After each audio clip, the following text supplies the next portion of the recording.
Hi, this is Dr. Gregory Sadler.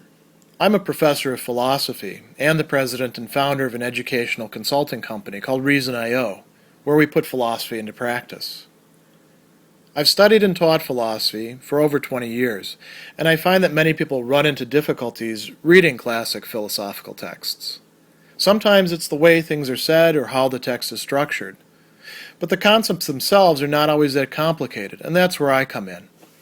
To help students and lifelong learners, I've been producing longer lecture videos and posting them to YouTube. Many viewers say they find them useful. What you're currently watching is part of a new series of shorter videos, each of them focused on one core concept from an important philosophical text. I hope you find it useful as well.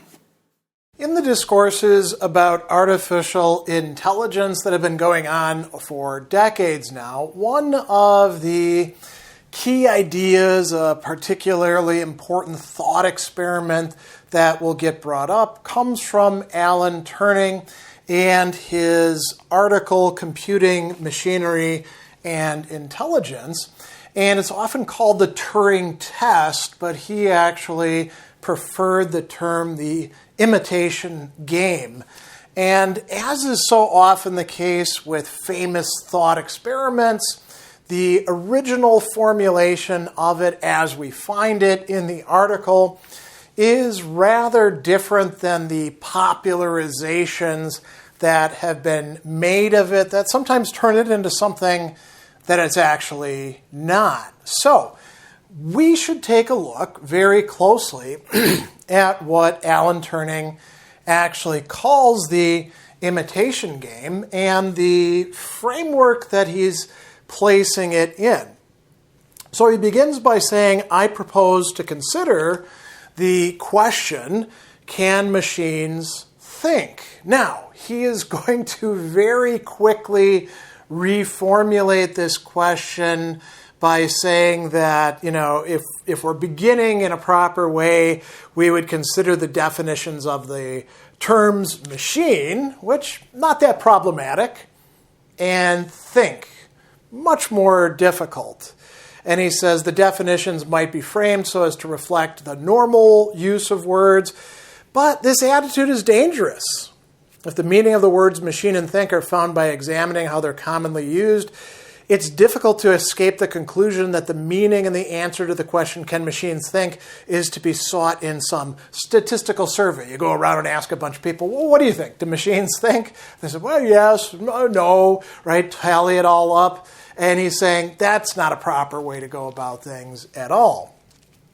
So he says, I'm going to replace the question by another, which is closely related to it and expressed in relatively unambiguous words, because think is indeed a pretty ambiguous term. So here's where he introduces what he calls the imitation game. And now notice that the original formulation of the imitation game doesn't have anything whatsoever to do with computers or artificial intelligence. The original imitation game, you have a human man, A, a human woman, B, and then you have the interrogator or the tester, the person who is trying to distinguish between them, C, who is also another human being. And they can be of any sex, he says. And he says the interrogator stays in a room apart from the other two. What is the object of the game?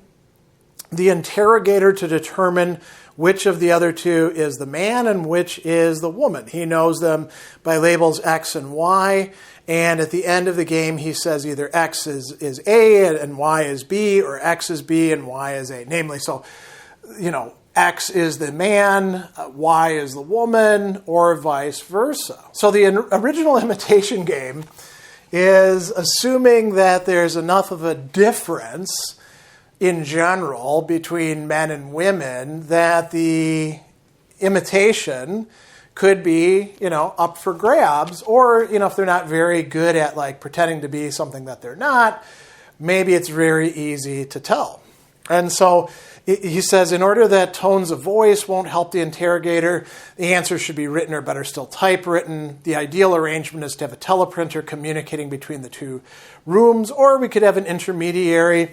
And the object of the game for the third player, B, is to help the interrogator, give truthful answers, but that doesn't help very much because they don't know which one is A or B, right? So that's the original format. And then he says, okay, what happens if we switch things up? What if A is, instead of being a human being, a machine? In this case, a digital computer. What will happen when a machine takes the part of A in this game? And the gender is going to kind of drop out of it because Turing will later talk about B being a man. Maybe he means generic, maybe he means male. We don't really know from the context. It kind of doesn't matter because we're going from two different kinds of human beings to two different kinds of beings, one of which may in fact think, and the other, definitely does think, the human being. So he says, let's look at this new way of doing this.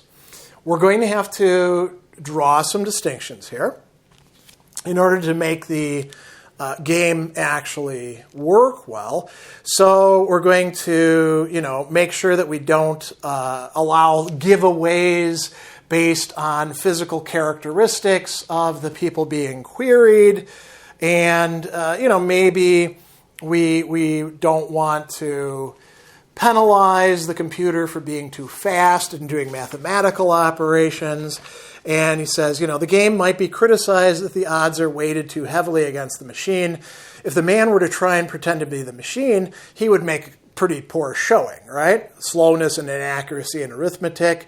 May not machines carry out something which ought to be described as thinking, but which is very different than what a human being does? And he says, if a machine can be constructed to play the imitation game satisfactorily, then we don't have to be troubled by this objection. So what does that actually mean?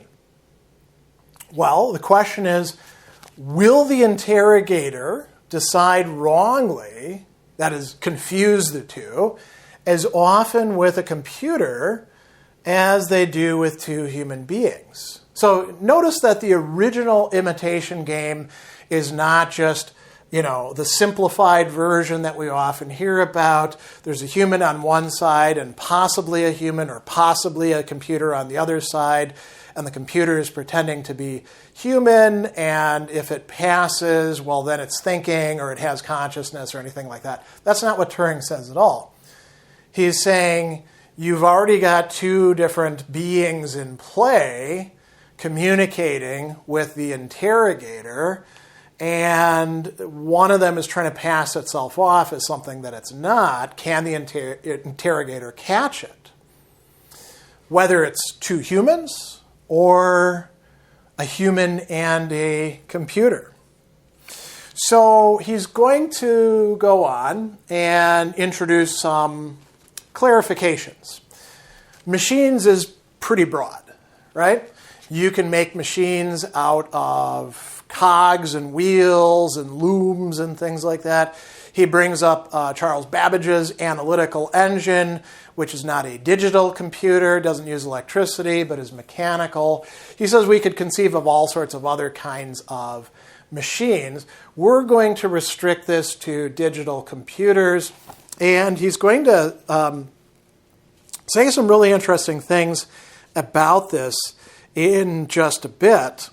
One of which is the analogy between digital computers. When we think of computers in the present, we typically think of digital computers.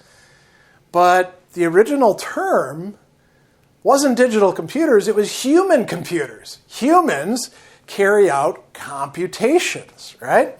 And he says, the idea behind digital computers may be explained by saying that these machines are intended to carry out any operations which could be done by a human computer. The human computer person doing computation is supposed to be following fixed rules. They have no authority to deviate from them in any detail.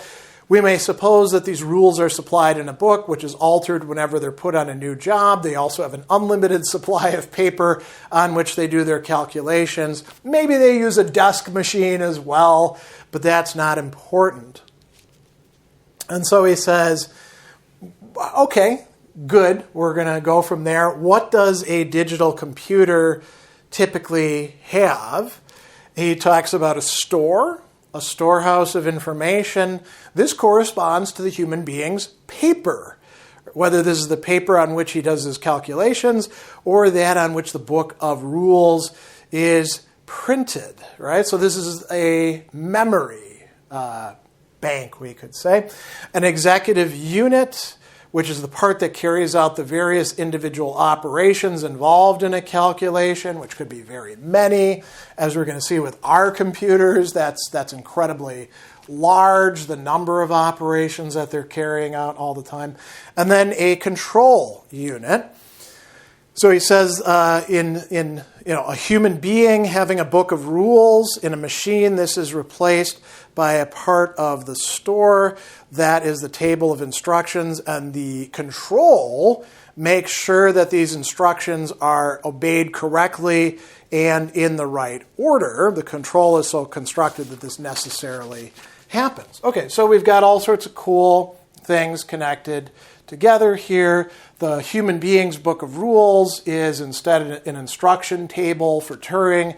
We would nowadays call that the programming involved in the hardware, the operating system, and the software on, say, apps or whatever else we're working with, because we're so used to this sort of idea. And he goes on to include another aspect. He says, okay, so we've got this vast amount of information, and we've got, a complicated way of carrying out operations, both in terms of the executive unit and the control, but it's ultimately just following its programming. We could also throw in what he calls some random elements, right? So you could have instructions involving the throwing of a die or some equivalent electronic process. So, we started doing stuff like that way back in early years with computers. There was actually an R&D function in DOS. Give me a random number between this and that. And was it totally random? No, it's based on the computer clock, but good enough for seeming pretty random. So you could introduce an element of chance into it as well. And he's going to say, this is what we're working with now in the imitation game. And he's going to make a distinction between digital computers as such and discrete state machines. And he says, strictly speaking, discrete state machines don't exist in reality, even if you've got electronic circuits and you're working with programming. It's not quite so simple as that. It's kind of a convenient fiction that switches are either on or off. But digital computers would substitute for any sort of discrete state machine. And now here he proposes yet another interesting imitation game. So he says that given the table corresponding to a discrete state machine, it's possible to predict what it will do. There's no reason why this should not be carried out by a digital computer. Provided it could be carried out sufficiently quickly, the digital computer could mimic the behavior of any discrete state machine. Then we could play the imitation game with the machine in question as B, the discrete state machine, and the mimicking digital computer as A, and the interrogator would be unable to distinguish them. So we've got actually 3 different imitation games being discussed in this discussion of the imitation game, don't we? We've got human and human, we've got human and computer, and then we've got we've got computer, which is a digital state machine, and discrete state machine, and computer that is a digital emulator, a digital computer emulating a discrete state machine, right? So now, to bring this to a close, he's going to say, okay, so we began with this question, can machines think? And we said, we're not going to make any progress with that.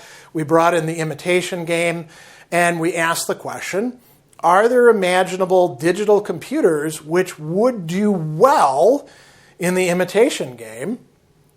If we want, we can make it more general and say, are there discrete state machines which would do well? So can we fool a human interrogator?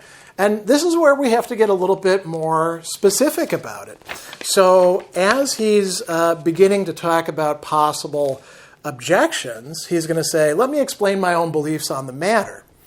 So I think that in about 50 years' time, it will be possible to program computers so that they would play the imitation game so well, an average interrogator will not have more than a 70% chance of making the right identification after 5 minutes of questioning. So he's not saying it's going to fool a human being all of the time.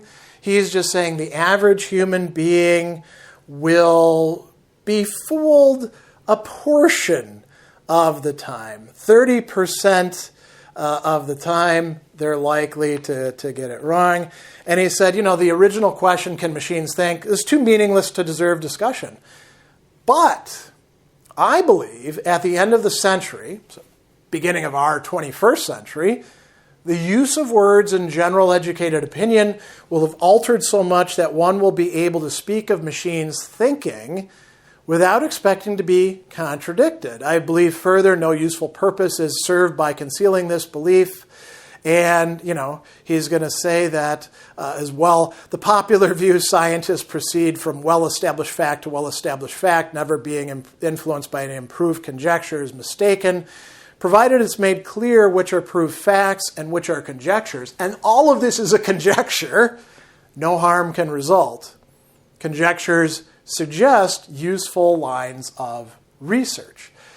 So the entire imitation game is a conjecture that is there to replace a too vague question, can machines think? And Turing is making some predictions for you without necessarily having an awful lot to back up these projections about what things are going to be like 50 years in his future, which it places it within our time frame.